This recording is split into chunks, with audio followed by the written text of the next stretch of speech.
पुनः बीना में विधानसभा चुनाव उपचुनाव थोपा जा रहा है। क्या लग रहा है, भारतीय जनता पार्टी किन मुद्दों पे इस बार चुनाव लड़ेगी? यहाँ से भारतीय जनता पार्टी जी बीना के विकास के लिए, जिसमें हमारे बीना के आसपास के ग्रामीण क्षेत्रों में एक रिंग रोड बन जाए और साथ साथ में जो नहर प्रस्तावित थी सिंचाई परियोजना के तहत, बीना परियोजना के तहत, तो सभी ग्रामवासियों के लिए नहर मिल जाए। जो वाटर लेवल जमीन में जो कम है जी उसकी पूर्ति करते हुए और गेहूं का अधिक उत्पादन बढ़ाने के लिए जी और साथ साथ में जो ग्रामीण क्षेत्र में जो बेरोजगार लोग जो हैं उनको रिफाइनरी में, जेपी में या और अन्य फैक्ट्रियों में उनको सेटल किया जाए, रोजगार मिले उनको। जी, ये जो प्रजातांत्रिक व्यवस्था है और इसमें जिस तरह से चुनाव लगातार किसी कारणों से थोपा जाता है, आपकी क्या प्रतिक्रिया है इस कारण? मतलब ये जो घटनाक्रम होती है, लोग जनता के वोट से जीतते हैं और पार्टी चेंज करते हैं और उनके ऊपर पुनः थोपा जा रहा है। अब चूंकि सरकार बीजेपी की केंद्र में जी, राज्य में भी केंद्र मतलब बीजेपी की सरकार है जी, तो बीना का विकास तो तभी संभव होगा जब बीना का कोई भी व्यक्ति, माननीय विधायक बीना का बीजेपी से हो जी, तब तक विकास संभव नहीं है। जी, इसलिए हमें अपना बीजेपी का प्रत्याशी चाहिए, इसीलिए ये उपचुनाव जरूरी हाँ, है। उपचुनाव जरूरी है। चलिए, लगभग 50 वर्षों से पंचायत स्तर पे आप लोग सक्रिय हैं, आपका परिवार। जनता से क्या अपील करना चाहेंगे? बीना विधानसभा के मतदाताओं से आपका अपील क्या होगा?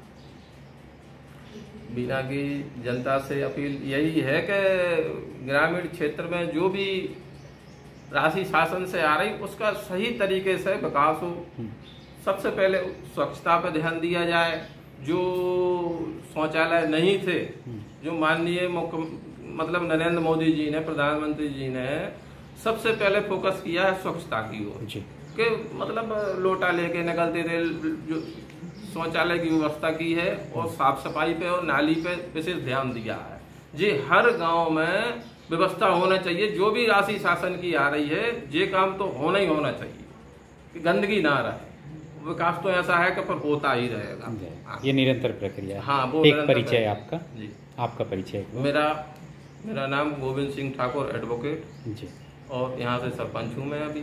जी, पंचायत का नाम? पंचायत ग्राम पंचायत करना।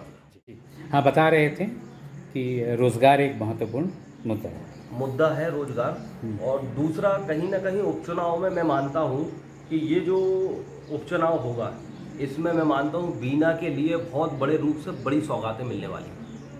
आप अगर देखेंगे कि आसपास के जितने भी उपचुनाव हुए हैं, कहीं ना कहीं जिस पार्टी की भी सरकार होती है उस उपचुनाव में उस विधानसभा के लिए इतने बड़े रूप से रोजगार से, व्यापार से, कहीं ना कहीं क्षेत्र के विकास को लेकर अगर देखा जाए तो बहुत बड़े स्तर की योजनाओं से जोड़ा जाता है। तो यही इंतजार हम कर रहे हैं।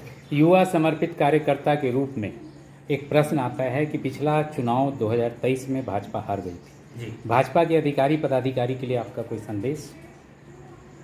भाजपा चुनाव नहीं हार सकते।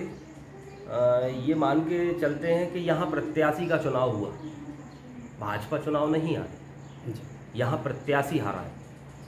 मैं मानता हूँ कि अगर भाजपा टिकट बदल के किसी और अन्य प्रत्याशी को मौका देती तो कहीं ना कहीं ये नौबत नहीं आती। एक बार आपका परिचय?